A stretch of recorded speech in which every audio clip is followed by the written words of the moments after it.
ओम नमो भगवते वासुदेवाय। स्वागत है आप सभी का हमारे चैनल पर। आज है बृहस्पतिवार और आज के दिन बृहस्पतिवार की कथा सुनने से, व्रत रखने से जीवन के सभी प्रकार के आर्थिक संकट दूर होते हैं। तो आइए प्रेम पूर्वक सुनते हैं बृहस्पतिवार व्रत की कथा। अब सुनते हैं बृहस्पतिवार व्रत की कथा। प्राचीन समय की बात है। भारत में एक राजा राज्य करता था। वह बड़ा प्रतापी और दानी था। वह नित्य प्रति मंदिर में भगवत दर्शन करने जाया करता था। वह ब्राह्मण और गुरु की सेवा किया करता था। उसके द्वार से कोई भी याचक निराश होकर कभी नहीं लौटता था। वह प्रत्येक गुरुवार को व्रत रखता एवं पूजन करता था। हर दिन गरीबों की सहायता करता था। परंतु ये सब बातें उसकी रानी को अच्छी नहीं लगती थीं। वह न व्रत करती और न किसी को एक भी पैसा दान में देती थी। वह राजा से भी ऐसा करने को मना किया करती थी। एक समय की बात है, राजा शिकार खेलने वन को चले गए। घर पर रानी और दासी थी। उस समय गुरु बृहस्पति साधु का रूप धारण कर राजा के दरवाजे पर भिक्षा मांगने आए। साधु ने रानी से भिक्षा मांगी तो वह कहने लगी, हे साधु महाराज, मैं इस दान पुण्य से तंग आ गई हूँ। इस कार्य के लिए तो मेरे पति देवी बहुत हैं। अब आप ऐसी कृपा करें कि सारा धन नष्ट हो जाए और मैं आराम से रह सकूं। साधु रूपी बृहस्पति देव ने कहा, देवी तुम बड़ी विचित्र हो। संतान और धन से कोई दुखी नहीं होता, इसको सभी चाहते हैं। पापी भी पुत्र और धन की इच्छा करता है। अगर तुम्हारे पास धन अधिक है तो भूखे मनुष्यों को भोजन कराओ, प्याऊ लगवाओ, ब्राह्मणों को दान दो, धर्मशालाएं बनवाओ, कुआं, तालाब, बावड़ी, बाग बगीचों आदि का निर्माण कराओ, निर्धनों की कुंवारी कन्याओं का विवाह करवाओ, साथ ही यज्ञ आदि करो। इस प्रकार के कर्मों से आपके कुल का और आपका नाम परलोक में सार्थक होगा एवं स्वर्ग की प्राप्ति होगी। परंतु रानी साधु की इन बातों से खुश नहीं हुई। उसने कहा, हे साधु महाराज, मुझे ऐसे धन की आवश्यकता नहीं जिसको मैं अन्य लोगों को दान दूं और जिसको रखने और संभालने में ही मेरा सारा समय नष्ट हो जाए। साधु ने कहा, देवी यदि तुम्हारी ऐसी इच्छा है तो जैसा मैं तुम्हें बताता हूँ तुम वैसा ही करना। बृहस्पतिवार के दिन घर को गोबर से लीपना, अपने केशों को पीली मिट्टी से धोना, केशों को धोते समय स्नान करना, राजा से कहना वह हजामत करवाए, भोजन में मांस मदिरा खाना, कपड़ा धोबी के यहाँ धुल नहीं डालना। इस प्रकार 7 बृहस्पतिवार करने से तुम्हारा सारा धन नष्ट हो जाएगा। यह कहकर साधु महाराज रूपी बृहस्पति देव अंतर ध्यान हो गए। रानी ने साधु के कहने के अनुसार 7 बृहस्पतिवार वैसा ही करने का विचार किया। साधु के बताए अनुसार करते हुए केवल 3 बृहस्पतिवार ही बीते थे कि उसकी समस्त धन संपत्ति नष्ट हो गई। भोजन के लिए भी दोनों समय परिवार तरसने लगा, सांसारिक भोगों से दुखी रहने लगा। तब वह राजा रानी से कहने लगा कि हे रानी, तुम यहाँ पर रहो, मैं दूसरे देश में जाता हूँ, क्योंकि यहाँ पर मुझे सभी मनुष्य जानते हैं, इसलिए मैं यहाँ कोई कार्य नहीं कर सकता। देश चोरी परदेश भीख बराबर है। ऐसा कहकर राजा परदेश चला गया। वहां जंगल से लकड़ी काटकर लाता और शहर में बेचता। इस तरह जीवन व्यतीत करने लगा। इधर राजा के बिना रानी और दासियां दुखी रहने लगी। किसी दिन भोजन मिलता और किसी दिन जल पीकर ही रह जाती। एक समय रानी और दासियों को 7 दिन बिना भोजन के व्यतीत हो गए। तो रानी ने अपनी दासी से कहा कि हे दासी, यहाँ पास ही के नगर में मेरी बहन रहती है। वह बड़ी धनवान है।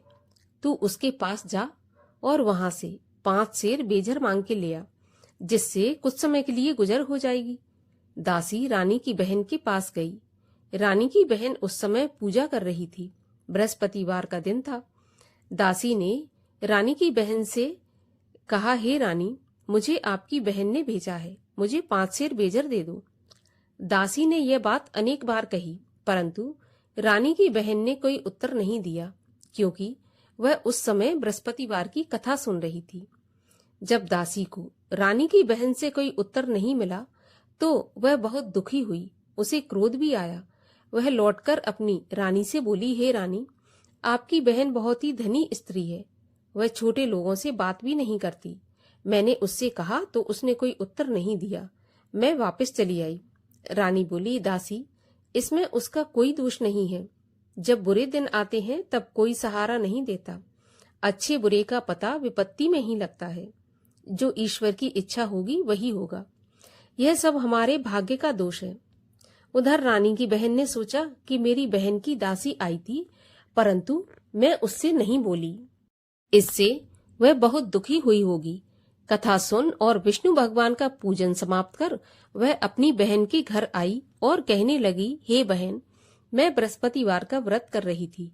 तुम्हारी दासी गई, परंतु जब तक कथा होती है तब तक ना उठते हैं और ना बोलते हैं, इसलिए मैं नहीं बोली। कहो दासी, क्यों गई थी? रानी बोली, बहन, हमारे घर में अनाज नहीं था। वैसे तुमसे कोई बात छुपी नहीं है, इस कारण मैंने दासी को तुम्हारे पास 5 सेर बेजल लेने के लिए भेजा था। रानी की बहन बोली, बहन देखो, बृहस्पति भगवान सबकी मनोकामना पूरी करते हैं। देखो, शायद तुम्हारे घर में अनाज रखा हो। यह सुनकर दासी घर के अंदर गई तो वहां उसे एक घड़ा बेजर का भरा मिल गया। उसे बड़ी हैरानी हुई, क्योंकि उसने एक एक बर्तन देख लिया था। उसने बाहर आकर रानी को बताया। दासी अपनी रानी से कहने लगी, रानी देखो, वैसे हमको जब अन्न नहीं मिलता तो हम रोज ही व्रत करते हैं। अगर इनसे व्रत की विधि और कथा पूछ ली जाए तो उसे हम भी किया करेंगे। दासी के कहने पर रानी ने अपनी बहन से बृहस्पतिवार व्रत के बारे में पूछा। उसकी बहन ने बताया, बृहस्पतिवार के व्रत में चने की दाल और मुनक्का से विष्णु भगवान का केले की जड़ में पूजन करें तथा दीपक जलावें, पीला भोजन करें, कथा सुनें। इस प्रकार करने से गुरु भगवान प्रसन्न होते हैं, अन्न पुत्र धन देते हैं और मनोकामना पूरी करते हैं। व्रत और पूजन की विधि बताकर रानी की बहन अपने घर लौट गई। रानी और दासी दोनों ने निश्चय किया कि बृहस्पति भगवान का पूजन जरूर करेंगे। 7 रोज बाद जब बृहस्पतिवार आया तो उन्होंने व्रत रखा। घुड़साल में जाकर चना और गुड़ बीन लाई तथा उसकी दाल से केले की जड़ तथा विष्णु भगवान का पूजन किया। अब भोजन पीला कहाँ से आए? दोनों बड़ी दुखी हुई, परंतु उन्होंने व्रत किया था, इस कारण बृहस्पति भगवान प्रसन्न थे। एक साधारण व्यक्ति के रूप में वे 2 थालों में सुंदर पीला भोजन लेकर आए और दासी को देकर बोले, हे दासी, यह भोजन तुम्हारे और रानी के लिए है, तुम दोनों करना। दासी भोजन पाकर बड़ी प्रसन्न हुई और रानी से बोली, रानी जी, भोजन कर लो। रानी को भोजन आने के बारे में कुछ पता नहीं था, इसलिए वह दासी से बोली, जा तू ही भोजन कर, क्योंकि तू हमारी व्यर्थ में हंसी उड़ाती है। दासी बोली, एक व्यक्ति भोजन दे गया है। रानी कहने लगी, वह भोजन तेरे लिए ही दे गया है, तू ही भोजन कर। दासी ने कहा, वह व्यक्ति हम दोनों के लिए 2 थालों में भोजन देकर गया है, इसीलिए मैं और आप दोनों ही साथ साथ भोजन करेंगी। दोनों ने गुरु भगवान को नमस्कार कर भोजन प्रारंभ किया। उसके बाद से वे प्रत्येक बृहस्पतिवार को गुरु भगवान का व्रत और पूजन करने लगी। बृहस्पति भगवान की कृपा से उनके पास धन हो गया, परंतु रानी फिर पहले की तरह से आलस करने लगी। तब दासी बोली, देखो रानी, तुम पहले भी इस प्रकार आलस करती थी। तुम्हें धन के रखने में कष्ट होता था, इस कारण सभी धन नष्ट हो गया। अब गुरु भगवान की कृपा से धन मिला है तो फिर तुम्हें आलस होता है। बड़ी मुसीबतों के बाद हमने यह धन पाया है, इसलिए हमें दान पुण्य करना चाहिए तथा भूखे मनुष्यों को भोजन कराओ, प्याऊ लगवाओ, ब्राह्मणों को दान दो, कुआं, तालाब, बावड़ी आदि का निर्माण कराओ, मंदिर, पाठशाला बनवाकर दान दो, कुंवारी कन्याओं का विवाह करवाओ, धन को शुभ कार्यों में खर्च करो, जिससे तुम्हारे कुल का यश बढ़े तथा स्वर्ग प्राप्त हो और पितृ प्रसन्न हो। दासी की बात मानकर रानी ने इसी प्रकार के कर्म करने प्रारंभ किए। उसका काफी यश फैलने लगा। एक दिन रानी और दासी आपस में विचार करने लगी कि ना जाने राजा किस दशा में होंगे, उनकी कोई खोज खबर नहीं है। गुरु भगवान से उन्होंने प्रार्थना की और भगवान ने रात्रि में राजा को स्वप्न में कहा कि हे राजा, तेरी रानी तुझको याद करती है, अब अपने देश को लौट जा। राजा प्रातःकाल उठा। वह विचार करने लगा कि स्त्री जाति खाने और पहनने की ही साथी होती है, पर भगवान की आज्ञा मानकर वह अपने नगर को चलने के लिए तैयार हुआ। जब राजा परदेश गया तो परदेश में बहुत दुखी रहने लगा था। प्रतिदिन जंगल से लकड़ी बीन कर लाता और उसे शहर में बेचकर अपने दुखी जीवन को बड़ी कठिनता से व्यतीत करता था। एक दिन राजा दुखी हो अपनी पुरानी बातों को याद करके रोने लगा।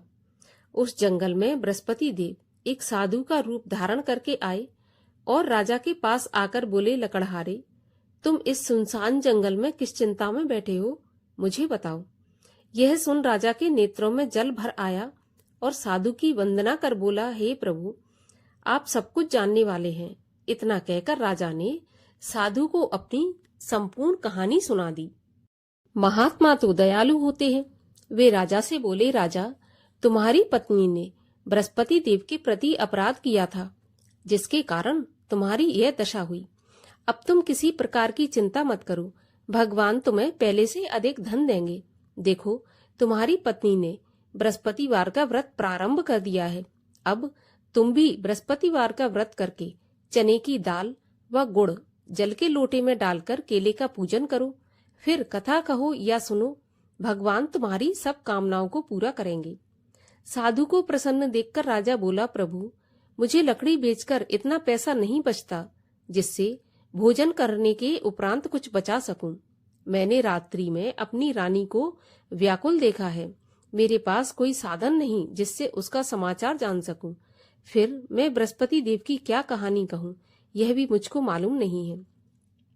साधु ने कहा, हे राजा, तुम किसी बात की चिंता मत करो। बृहस्पतिवार के दिन तुम रोज की तरह लकड़ियां लेकर शहर में जाओ।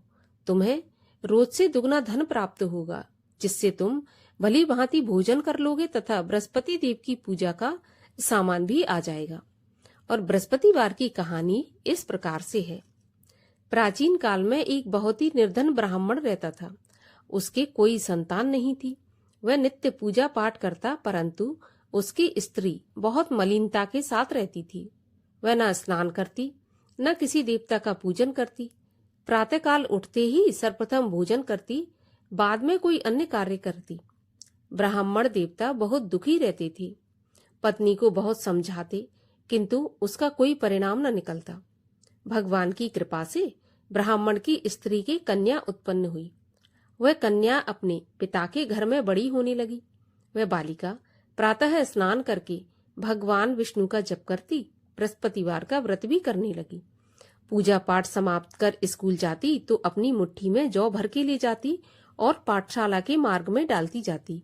वही जौ स्वर्ण के हो जाते तो लौटते समय उनको बीनकर घर ले आती थी। एक दिन वह बालिका सूप में उन सोने की जौ को फटककर साफ कर रही थी। तभी उसकी माँ ने देख लिया और कहा, हे बेटी, सोने की जौ को फटकने के लिए सोने का सूप होना चाहिए। दूसरे दिन गुरुवार था। इस कन्या ने व्रत रखा और बृहस्पति देव से प्रार्थना करके कहा कि हे प्रभु, यदि मैंने सच्चे मन से आपकी पूजा की हो तो मुझे सोने का सूप दे दो। बृहस्पति देव ने उसकी प्रार्थना स्वीकार कर ली। रोज की तरह वह कन्या जौ फैलाती हुई स्कूल चली गई। स्कूल से लौटकर जब वह जौ बीन रही थी तो बृहस्पति देव की कृपा से उसे सोने का सूप मिला। उसे वह घर ले आई और उसमें जौ साफ करने लगी, परंतु उसकी माँ का वही ढंग रहा। एक दिन वह कन्या सोने के सूप में जौ साफ कर रही थी। उस समय उस नगर का राजकुमार वहां से होकर निकला। इस कन्या के रूप और कार्य को देखकर उस कन्या पर मोहित हो गया। राजमहल आकर वह भोजन तथा जल त्याग कर उदास होकर लेट गया।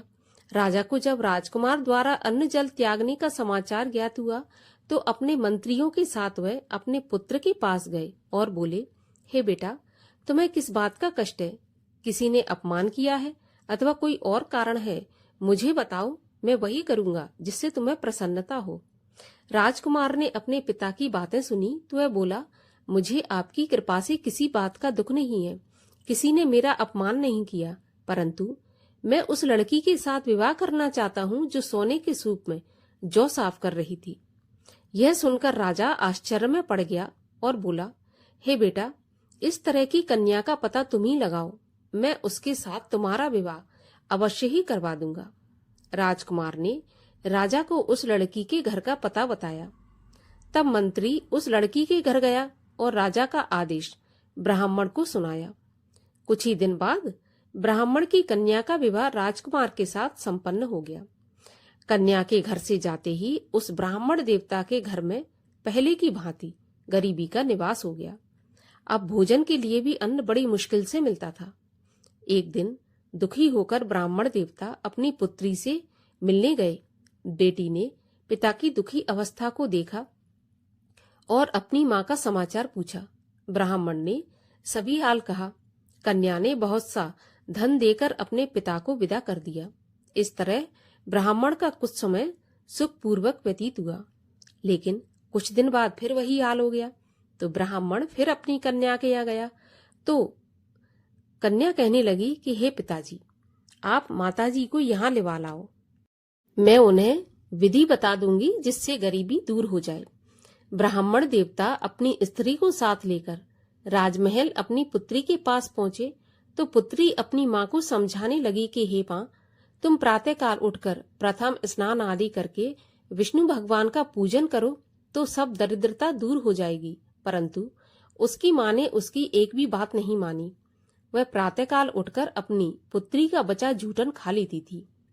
एक दिन उसकी पुत्री को बहुत गुस्सा आया। उसने एक रात को कोठरी से सारा सामान निकाल दिया और अपनी मां को उसमें बंद कर दिया। प्रातःकाल उसमें से उसे निकाला तथा स्नान आदि करा के पूजा पाठ करवाया तो उसकी मां की बुद्धि ठीक हो गई।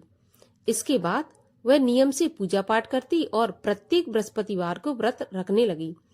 इस व्रत के प्रभाव से उसकी मां भी बहुत धनवान तथा पुत्रवती हो गई और बृहस्पति देवता के प्रभाव से स्वर्ग को गई।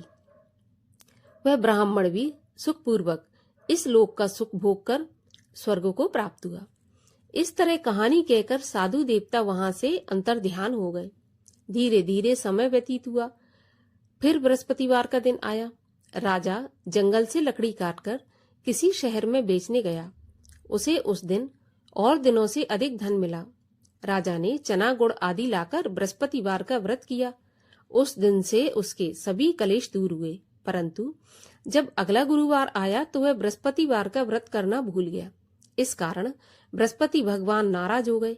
उस दिन उस नगर के राजा ने विशाल यज्ञ का आयोजन किया तथा अपने समस्त राज्य में घोषणा करवा दी कि कोई भी मनुष्य अपने घर में भोजन न बनाए, आग भी न जलाए।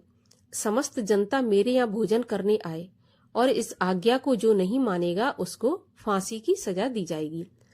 राजा की आज्ञा के अनुसार राज्य के सभी वासी राजा के भोज में सम्मिलित हुए, लेकिन लकड़हारा कुछ देर से पहुंचा, इसलिए राजा उसको अपने साथ महल में ले गए। जब राजा लकड़हारे को भोजन करा रहे थे तो रानी की दृष्टि उस खूंटी पर पड़ी जिस पर उसका हार लटका हुआ था। उसे हार खूंटी पर लटका दिखाई नहीं दिया। रानी को निश्चय हो गया कि मेरा हार इस लकड़हारे ने चुरा लिया है। उसी समय सैनिक बुलवाकर उसको जेल खाने में डलवा दिया। जब लकड़हारा जेल खाने में गया तो बहुत दुखी होकर विचार करने लगा कि न जाने कौन से पूर्व जन्म के कर्म से मुझे यह दुख प्राप्त हुआ है, और उसी साधु को याद करने लगा जो कि जंगल में मिला था। उसी समय तत्काल बृहस्पति देव साधु के रूप में प्रकट हो गए और उसकी दशा को देखकर कहने लगे, अरे मूर्ख, तूने बृहस्पति देवता की कथा नहीं की, इसी कारण तुझे दुख प्राप्त हुआ है। अब चिंता मत कर, बृहस्पतिवार के दिन जेल खाने के दरवाजे पर 4 पैसे पड़े मिलेंगे, उनसे तू बृहस्पति देव की पूजा करना तो तेरे सभी कष्ट दूर हो जाएंगे। अगले बृहस्पतिवार उसे जेल के द्वार पर 4 पैसे मिले। राजा ने पूजा का सामान मंगवाकर कथा कही और प्रसाद बांटा। उसी रात्रि को बृहस्पति देव ने उस नगर के राजा को स्वप्न में कहा कि हे राजा, तूने जिस आदमी को जेल खाने में बंद कर दिया है वह निर्दोष है, वह राजा है, उसे छोड़ देना। रानी का हार उसी खूंटी पर लटका है। अगर तू ऐसा नहीं करेगा तो मैं तेरे राज्य को नष्ट कर दूंगा। प्रातःकाल राजा उठा और खूंटी पर हार टंगा देखकर लकड़हारे को बुलाकर क्षमा मांगी तथा राजा के योग्य सुंदर वस्त्र आभूषण भेंट देकर उसे विदा किया। गुरुदेव की आज्ञा के अनुसार राजा अपने नगर को चल दिया। राजा जब नगर के निकट पहुंचा तो उसे बड़ा आश्चर्य हुआ। नगर में पहले से अधिक बाग, तालाब, कुएं तथा बहुत सी धर्मशालाएं, मंदिर आदि बने हुए थे।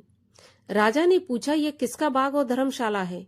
तब नगर के सब लोग कहने लगे, ये सब रानी और दासी के द्वारा बनवाए गए हैं। राजा को आश्चर्य हुआ और गुस्सा भी आया। जब रानी ने यह खबर सुनी कि राजा आ रहे हैं तो उसने अपनी दासी से कहा कि हे दासी, देख राजा हमको कितनी बुरी हालत में छोड़ गए थे। हमारी ऐसी हालत देखकर वह लौट न जाए, इसलिए तू दरवाजे पर खड़ी हो जा। रानी की आज्ञा के अनुसार दासी दरवाजे पर खड़ी हो गई। जब राजा आए तो उन्हें अपने साथ महल में लिवा लाई। तब राजा ने क्रोध करके अपनी तलवार निकाली और पूछने लगा, बताओ यह धन तुम्हें कैसे प्राप्त हुआ है? तब रानी ने बताया, हमें यह धन बृहस्पति देव के व्रत के प्रभाव से प्राप्त हुआ है। राजा ने निश्चय किया कि 7 रोज बाद सभी बृहस्पति देव का पूजन करते हैं, परंतु मैं रोजाना दिन में 3 बार कहानी कहा करूंगा तथा रोज व्रत किया करूंगा। अब हर समय राजा के दुपट्टे में चने की दाल बंधी रहती तथा दिन में 3 बार कथा कहता। एक रोज राजा ने विचार किया कि चलो अपनी बहन के यहाँ हो आऊं। इस तरह निश्चय कर राजा घोड़े पर सवार हो अपनी बहन के यहाँ के चल दिया। मार्ग में उसने देखा कि कुछ आदमी एक मुर्दे को लिए जा रहे हैं। उन्हें रोककर राजा कहने लगा, अरे भाइयों, मेरी बृहस्पति देव की कथा सुन लो। वे बोले, लो, हमारा तो आदमी मर गया, इसको अपनी कथा की पड़ी है। परंतु कुछ आदमी बोले, अच्छा कहो, हम तुम्हारी कथा भी सुनेंगे। राजा ने दाल निकाली और कथा कहनी शुरू कर दी। जब कथा आदि हुई तो मुर्दा हिलने लगा और जब कथा समाप्त हुई तो राम राम करके वह मुर्दा उठकर खड़ा हो गया। राजा आगे बढ़ा। उसे चलते चलते शाम हो गई। आगे मार्ग में उसे एक किसान खेत में हल चलाता मिला। राजा उससे बोला, अरे भैया, तुम मेरी बृहस्पतिवार की कथा सुन लो। किसान बोला, जब तक मैं तेरी कथा सुनूंगा तब तक 4 हरैया जोत लूंगा। जा अपनी कथा किसी और को सुनाना। राजा आगे चलने लगा। राजा के हटते ही बैल पछाड़ खाकर गिर गए तथा किसान के पेट में बहुत जोर से दर्द होने लगा। उसी समय किसान की पत्नी रोटी लेकर आई। उसने जब यह देखा तो अपने पुत्र से सब हाल पूछा तो बेटे ने सभी हाल बता दिया। बुढ़िया दौड़ी दौड़ी उस घुड़सवार के पास गई और उससे बोली, मैं तेरी कथा सुनूंगी, तू अपनी कथा मेरे खेत पे चलकर ही कहना। राजा ने लौटकर बुढ़िया के खेत पे जाकर कथा कही, जिसके सुनते ही बैल खड़े हो गए तथा किसान के पेट का दर्द भी बंद हो गया। राजा अपनी बहन के घर पहुंच गया। बहन ने भाई की खूब मेहमानी की। दूसरे रोज प्रातःकाल राजा जगा तो वह देखने लगा कि सब लोग भोजन कर रहे हैं। राजा ने अपनी बहन से जब पूछा, ऐसा कोई मनुष्य है जिसने भोजन नहीं किया हो, जो मेरी बृहस्पतिवार की कथा सुन ले? तो बहन बोली, भैया, यह देश ऐसा ही है। पहले यहाँ के लोग भोजन करते हैं, बाद में अन्य काम करते हैं। अगर कोई पड़ोस में हो तो दिखाती हूँ। ऐसा कहकर बहन देखने चली गई, परंतु उसे कोई ऐसा व्यक्ति नहीं मिला जिसने भोजन नहीं किया हो। अतः उसे मालूम हुआ कि एक कुम्हार का घर है जहाँ पर 3 दिन से किसी ने भोजन नहीं किया, क्योंकि कुम्हार का लड़का बीमार था। रानी ने अपने भाई की कथा सुनने के लिए कुम्हार से कहा तो वह तैयार हो गया। राजा ने जाकर बृहस्पतिवार की कथा कही, जिसको सुनकर उसका लड़का ठीक हो गया। अब तो राजा की प्रशंसा होने लगी। एक दिन राजा ने अपनी बहन से कहा, हे बहन, मैं अपने घर को जाऊंगा, तुम भी तैयार हो जाओ। राजा की बहन ने अपनी सास से कहा। सास ने कहा, हाँ चली जा, परंतु अपने लड़कों को मत ले जाना, क्योंकि तेरे भाई के तो कोई संतान नहीं है। बहन ने अपने भाई से कहा, भैया, मैं तो चलूंगी पर कोई बालक नहीं जाएगा। राजा ने कहा, जब कोई बालक नहीं चलेगा तो तुम क्या करोगी? बड़े दुखी मन से राजा अपने नगर को लौट आया। राजा ने अपनी रानी से कहा, हम निर्वंशी राजा हैं, हमारा मुंह देखने का भी धर्म नहीं है। वह बिना भोजन आदि किए शैया पर लेट गया। रानी बोली, हे प्रभु, बृहस्पति देव ने हमें सब कुछ दिया है, वे हमें संतान अवश्य देंगे। उसी रात को बृहस्पति देव ने राजा को स्वप्न में कहा कि हे राजा, उठ, सभी सोच त्याग दे, तेरी रानी गर्भवती है। राजा को यह जानकर बड़ी खुशी हुई। 9वें महीने रानी के गर्भ से एक सुंदर पुत्र प्राप्त हुआ। तब राजा बोला, हे रानी, स्त्री बिना भोजन के रह सकती है, परंतु बिना कहे नहीं रह सकती। जब मेरी बहन आए तो तुम उससे कुछ कहना मत। रानी ने सुनकर हाँ कर दिया। जब राजा की बहन ने यह शुभ समाचार सुना तो वह बहुत खुश हुई तथा बधाई लेकर अपने भाई के यहाँ आई। तभी रानी ने कहा, घोड़ा चढ़ाकर नहीं आई, गधा चढ़ी आई। राजा की बहन बोली, भाभी, मैं इस प्रकार ना कहती तो तुम्हें औलाद कैसे मिलती। बृहस्पति देव ऐसे ही है, जैसी जिसके मन में कामनाएं हैं सभी को पूर्ण करते हैं। जो सद्भावना पूर्वक बृहस्पतिवार का व्रत करता है एवं कथा पढ़ता है अथवा सुनता है और दूसरों को सुनाता है, बृहस्पति देव उसकी सभी मनोकामना पूरी करते हैं। बृहस्पति भगवान उनकी सदैव रक्षा करते हैं। जो संसार में सद्भावना से गुरुदेव का पूजन एवं व्रत सच्चे हृदय से करते हैं, उनकी सभी मनोकामनाएं पूर्ण होती हैं। जैसी सच्ची भावना से रानी और राजा ने बृहस्पति देव की कथा का गुणगान किया तो उनकी सभी इच्छाएं बृहस्पति देव ने पूर्ण की थीं। इसलिए सबको कथा सुनने के बाद प्रसाद लेकर जाना चाहिए। हृदय से उनका मनन करते हुए जयकारा बोलना चाहिए। बोलिए बृहस्पति देव की जय, बोलिए विष्णु भगवान की जय। बृहस्पति देव की आरती। ओम जय बृहस्पति देवा, स्वामी जय बृहस्पति देवा। छिन छिन भोग लगाऊं, कदली फल मेवा। ओम जय बृहस्पति देवा। तुम पूरन परमात्मा, तुम अंतर्यामी। जगत पिता जगदीश्वर, तुम सबके स्वामी। ओम जय बृहस्पति देवा। चरणामृत निज निर्मल, सब पातक हरता। सकल मनोरथ दायक, कृपा करो भरता। ओम जय बृहस्पति देवा। तन मन धन अर्पण कर, जो जन शरण पड़े। प्रभु प्रकट तब होकर, आकर द्वार खड़े।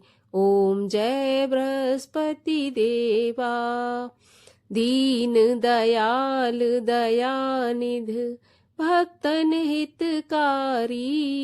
पाप दोष सब हरता, भव बंधन हारी। ओम जय बृहस्पति देवा। सकल मनोरथ दायक, सब संशय हारी। विषय विकार मिटाओ, संतन सुखकारी। ओम जय बृहस्पति देवा। जो कोई आरती प्रभु की, प्रेम सहित गावे। जेठानंद आनंद कर, सो निश्चय पावे। ओम जय बृहस्पति देवा। बोलो विष्णु भगवान की जय, बोलो बृहस्पति देव की जय।